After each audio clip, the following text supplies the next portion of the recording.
Bonjour. Donc, me revoici un petit peu en retard par rapport au planning que je m'étais originellement fixé. Désolée, j'ai eu quelques petits empêchements qui ont fait que je n'ai pas pu enregistrer avant maintenant. Donc, voilà, ça y est, nous sommes en 2020. Je vous souhaite donc à tous une très bonne année. Je vous souhaite que l'année 2020 vous apporte plein de bonnes choses et toutes les platitudes habituelles que l'on se dit à cette période de l'année. Donc aujourd'hui, j'ai décidé que je changerais un peu le format de mes vidéos. Donc en plus de changer l'arrière-plan, j'ai l'intention de faire des coupures pour éviter les répétitions, les hésitations, etc. et rendre la vidéo un petit peu plus dynamique. Souhaitez-moi bonne chance déjà. Et aussi, je voudrais aborder un sujet qui m'a été proposé dans un de mes commentaires sur ma vidéo précédente et qui me vient de quelqu'un que j'aime beaucoup, qui est ma cousine, et qui me proposait de discuter de mon couple et des difficultés que l'on peut rencontrer quand on est dans un couple mixte. Donc moi j'aime bien l'idée que je suis dans un couple mixte dans la mesure où moi comme mon mari, nous sommes tous les deux originaires des Antilles, même si nous venons de deux îles différentes, mais dans l'esprit de beaucoup de gens, le concept de couple mixte ne s'applique pas nécessairement à des personnes qui sont noires toutes les deux, ou à des personnes qui viennent du même coin du monde. Alors qu'en fait, que quand on réfléchit un peu, un couple mixte, ça peut aussi être deux personnes du même pays, mais venant d'ethnies différentes, ou deux personnes de même type de couleur de peau, mais venant de pays différents. Donc oui, j'ai trouvé le commentaire assez pertinent et assez intéressant. Donc je vais essayer de donner des exemples de ce que ça fait en fait d'être dans mon couple à moi, en prenant bien en compte le fait que, je suis quelqu'un d'assez particulier. C'est quelque chose que l'on me dit souvent, que je suis un peu excentrique, un peu différente entre guillemets. Et mon mari, il est quelqu'un de très extraverti, il est quelqu'un de très ouvert, de très franc et de très direct. Donc ce sont des choses qu'on ne retrouve pas nécessairement facilement chez tout le monde. Donc il faut aussi prendre en compte non seulement nos origines, donc moi de Martinique, lui de Jamaïque, mais aussi nos caractères, nos spécificités en tant que personne, en tant qu'individu. Je l'ai rencontré sur une plateforme de chat qui à l'époque s'appelait ICQ, qui était un peu l'ancêtre de MSN Messenger pour les vieux comme moi-même, et sur lequel on pouvait parler avec des gens du monde entier, et il y avait l'option de chercher qui était actuellement connecté ou les personnes qui étaient enregistrées à travers les pages blanches. Donc un jour je m'ennuyais. Je suis allée dans les pages blanches d'ICQ et j'ai cherché à parler avec des gens qui se trouvaient actuellement aux Antilles. Donc j'ai tapé je veux parler à des gens de Trinidad, de Sainte-Lucie et de Jamaïque donc. Et j'ai tapé donc une tranche d'âge et connecté maintenant. Donc et j'ai envoyé des messages comme ça à 2-3 personnes selon leur description, leur bio, ce qui me plaisait. Donc et je suis tombée sur cette personne donc qui m'a...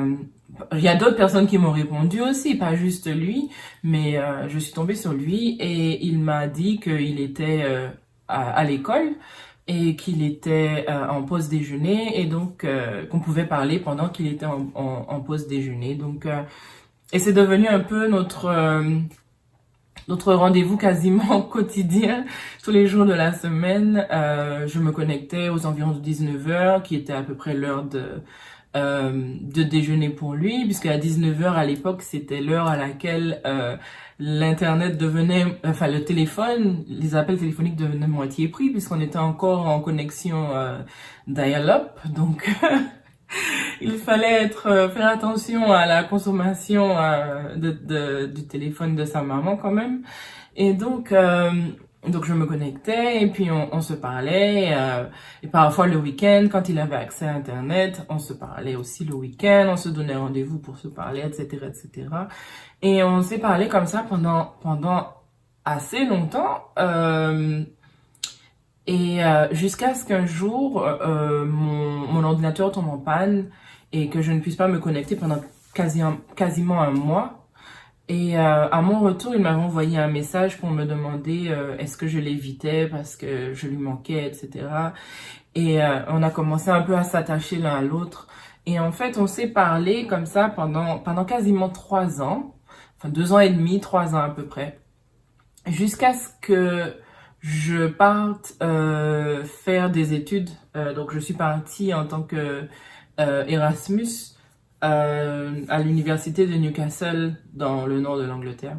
Et donc, lorsque j'étais là-bas, il est venu en Angleterre aussi et il habitait chez de la famille à Birmingham et il était venu passer quelques jours à Newcastle pour pouvoir me voir. Et donc, c'est comme ça qu'on s'est rencontrés pour la première fois face à face. Les choses ne se sont pas nécessairement passées très très bien parce que à l'époque, en fait, je ne l'avais jamais vraiment vu puisqu'on n'avait pas de webcam, on n'avait pas beaucoup échangé de photos. Et donc j'étais un peu surprise en fait en le voyant parce que il me rappelait énormément quelqu'un d'autre. Physiquement, il ressemblait beaucoup à quelqu'un que je ne porte pas vraiment dans mon cœur. Donc, ça m'a fait un peu un choc parce qu'il a fallu que je fasse une espèce de dissociation entre la personne qu'il était et la personne qu'il me rappelait. Et donc, du coup, je lui ai fait une assez mauvaise première impression parce que je me suis un petit peu renfermée.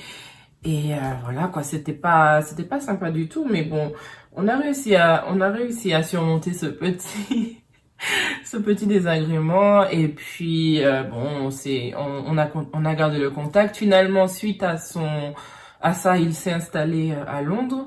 Moi, je suis retournée en France et on a continué une relation à distance, moi en France et lui à Londres. Quand je pouvais, j'allais le voir, je passais un week-end par-ci par-là avec lui. C'était un peu compliqué pour que lui puisse venir parce qu'il lui fallait un visa, etc. Donc c'était plutôt moi qui faisais le voyage pour pouvoir aller lui rendre visite. Et puis voilà, les choses se sont passées comme ça. On a eu des hauts, des bas, on a rompu, on s'est remis ensemble et tout. Enfin bon, la vie normale de gens de 22 ans, quoi. Rien de bien extraordinaire. Mais on s'est vite rendu compte que malgré le fait que on était tous les deux du même coin du monde, on n'était pas vraiment pareil. Et il a fallu que l'on apprenne très vite à se dire les choses et particulièrement à ne pas tirer des conclusions trop hâtives par rapport à ce que la personne en face de nous ressent. Parce que, pour donner un exemple tout bête, un jour j'étais au téléphone et il était à côté de moi et il me parlait. Comme j'essayais de me concentrer sur l'appel téléphonique que je faisais, et je lui ai fait un signe de la main comme ça pour lui dire attends un moment, j'arrive, bouge pas, j'arrive.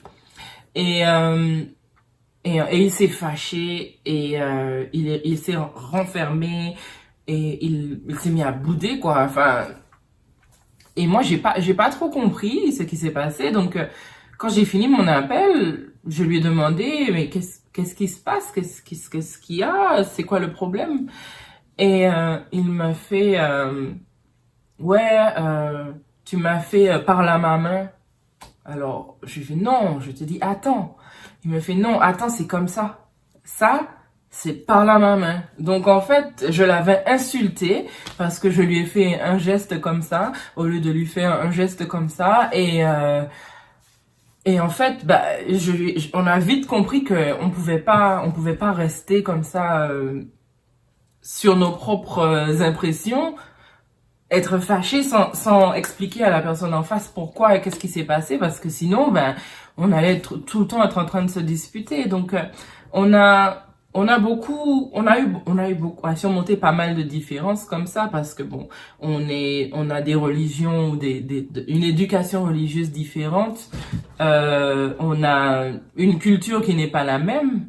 On ne parle pas la même langue. Donc, moi, même si j'arrive à bien parler, à correctement parler en anglais, ça reste quand même pas ma langue, donc il y a peut-être des choses que je vais dire et puis qui ne seront pas exactement correctes. Et c'est très facile de ne pas comprendre. Et moi, pensant que je dis la bonne chose et ce qu'il faut dire, je ne me rends pas compte que, ben ouais, non, ce que j'ai dit n'était pas correct et il ne m'a pas comprise.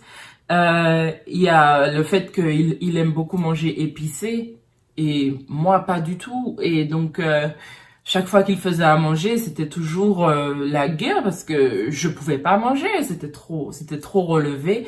Je n'arrivais pas à manger ce qu'il préparait. Euh, et puis il y a aussi une chose qui est enfin c'est assez marrant quand on y pense, mais bon, c'est très énervant quand on doit le vivre au quotidien. Son concept du temps n'est pas le même que le mien.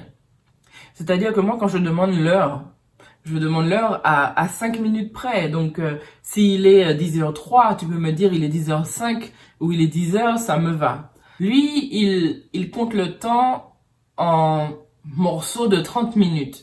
C'est-à-dire que quand il est de midi à midi 30, il est après-midi. Quand il est de midi 30 à midi 59, il est avant 1 heure.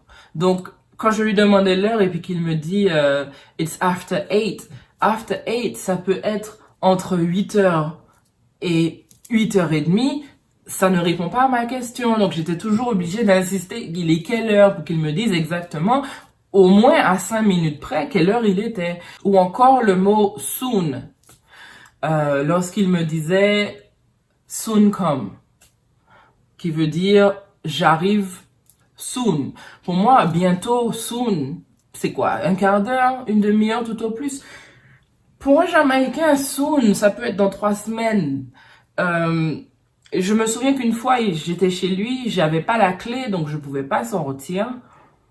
Et je l'ai appelé, il me dit I will be back soon. Et il est revenu 4 heures après. Et moi, je devenais folle. Je m'imaginais qu'il s'était passé quelque chose, qu'il est arrivé quelque chose. Pourquoi tu me dis soon et tu arrives 4 heures après? C'est pas croyable, quoi. Donc, au début, ça a été un peu difficile de se mettre d'accord sur ces petits problèmes culturels que nous avions entre nous.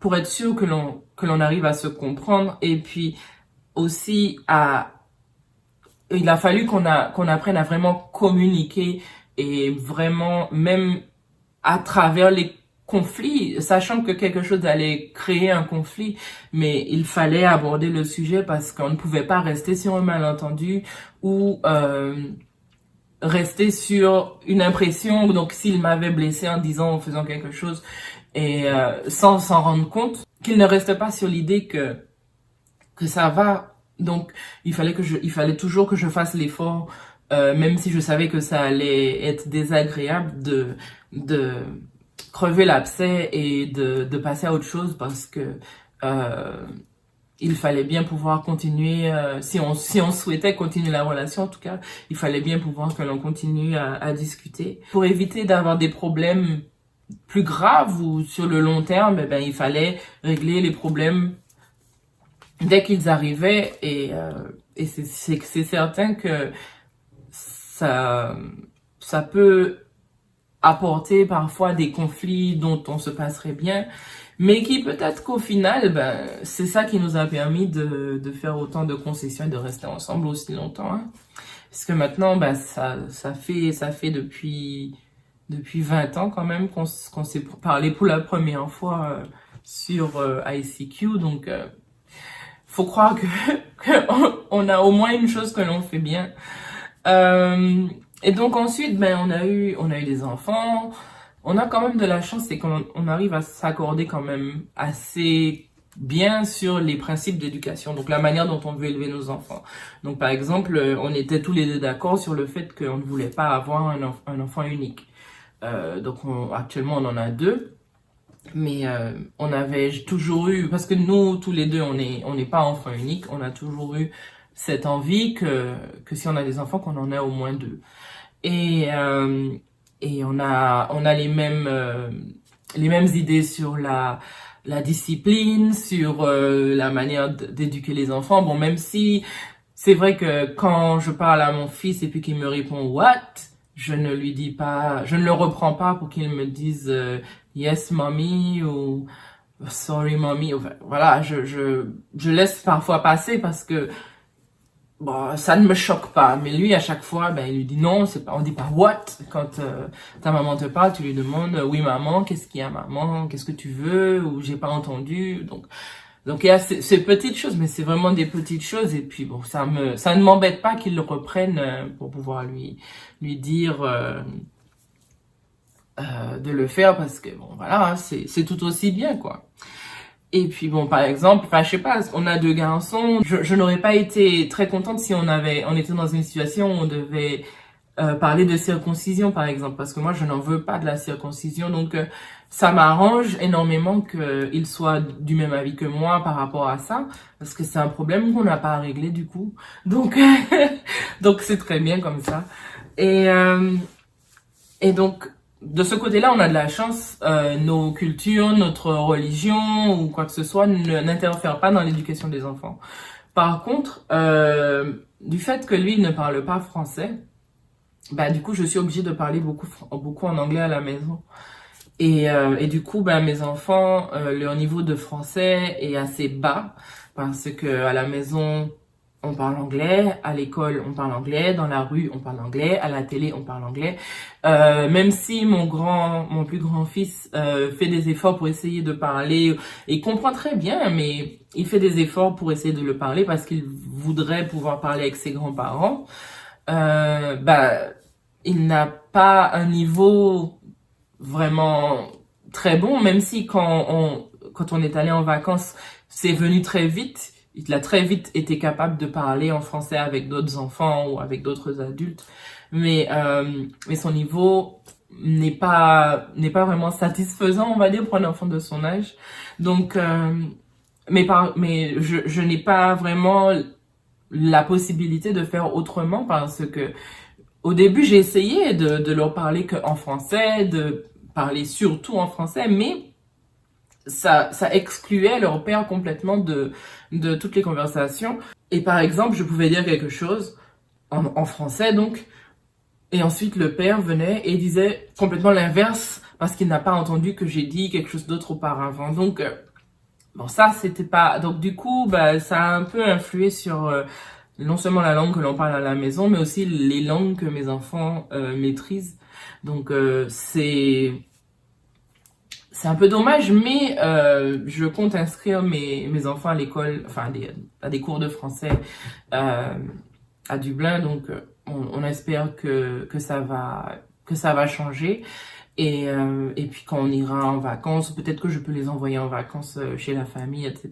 Donc pour qu'ils puissent un peu pratiquer. Et sur le sujet des vacances aussi, c'est vrai que bah, du fait que nous sommes tous les deux d'origine différente et dans un pays où on n'a pas de famille ni l'un ni l'autre, quand on décide de partir en vacances, bah, du coup, on se retrouve toujours à devoir aller chez lui ou chez moi. Et il y a d'autres choses que j'ai envie de faire. On a envie de voir d'autres pays, d'aller en Espagne, d'aller en Asie. On ne le fait pas parce que dès qu'on a de l'argent pour voyager, c'est pour rentrer voir la famille. On fait un coup par-ci, un coup par-là, tous les 2 ans, tous les 3 ans, tous les 5 ans, je sais pas. Mais et puis plus on a de monde dans la famille, plus ça coûte cher. Donc c'est quelque chose que je trouve un peu dommage. L'avantage pour moi, c'est que mon père n'habite pas très loin de chez nous, donc c'est plus facile pour nous d'aller le voir. Et ma maman a la possibilité de voyager un peu souvent, on va dire. Donc on la voit aussi, mais le reste de la famille, je ne les vois pas trop. Donc chaque fois qu'on a des congés ou quelque chose, on se demande alors on va chez qui? Chez tes parents, chez les miens, enfin voilà. On culpabilise presque d'avoir envie de dépenser notre argent autrement quand on veut voyager. Parce que on veut voir les gens qu'on aime, mais en même temps j'aimerais pouvoir voir le monde, quoi. Voilà des exemples de choses qui interviennent dans mon couple mixte. Mais j'ai de la chance quand même d'avoir trouvé quelqu'un qui est très tolérant, très ouvert, qui m'accepte moi tout entière, avec toutes mes excentricités, tous mes problèmes. Et on arrive en fait à s'accorder comme ça. Je ne sais pas si vraiment si on se complémente, mais on arrive à se comprendre, on arrive à se traduire l'un l'autre. Et je suppose que c'est pour ça que ça fonctionne entre nous. C'est parce que on se donne chacun l'espace nécessaire pour nous réaliser en tant qu'individu. Mais c'est vrai que du coup, je ne fais pas beaucoup de choses avec lui. On a chacun nos propres hobbies qui sont pas les mêmes. On n'a pas les mêmes amis. Mais on est toujours content de se retrouver. On est toujours content de partager. C'est quelqu'un de très taquin. Donc on rigole tout le temps. Quand on doit partir en voiture, faire de longues routes, on a toujours des discussions qui n'en finissent pas. On refait le monde, on discute de politique, de toutes sortes de choses. Et donc je pense que en ce qui me concerne, je ne sais pas si nos différences culturelles ont eu plus d'influence que nos différences de caractère sur la façon dont nous fonctionnons. Mais en tout cas, je suis très contente de l'avoir trouvé et je suis très contente qu'il m'accepte et que ça fonctionne toujours 20 ans après. L'année prochaine, on fête nos 10 ans de mariage, donc j'espère que ça va continuer encore longtemps. Donc voilà, je suis venue vous raconter un petit peu de ma vie. Je ne sais pas si je ferai ça souvent, même si on a l'impression comme ça que je suis très à l'aise devant la caméra pour vous raconter tout ça. J'ai un peu de mal parfois à rentrer dans les détails et à parler vraiment de ce qui m'arrive. Donc, on verra. De toute façon, j'ai d'autres sujets que je souhaiterais aborder à l'avenir. Donc j'espère que ça vous a plu. J'espère que le nouveau format n'est pas trop difficile à suivre, que les coupures ne sont pas trop saccadées et que vous arrivez quand même à apprécier de passer un petit moment avec moi aujourd'hui. Je vous souhaite de nouveau une excellente année. Et je vous reverrai la semaine prochaine avec quelque chose de complètement différent. Et donc, passez une bonne semaine et bye bye!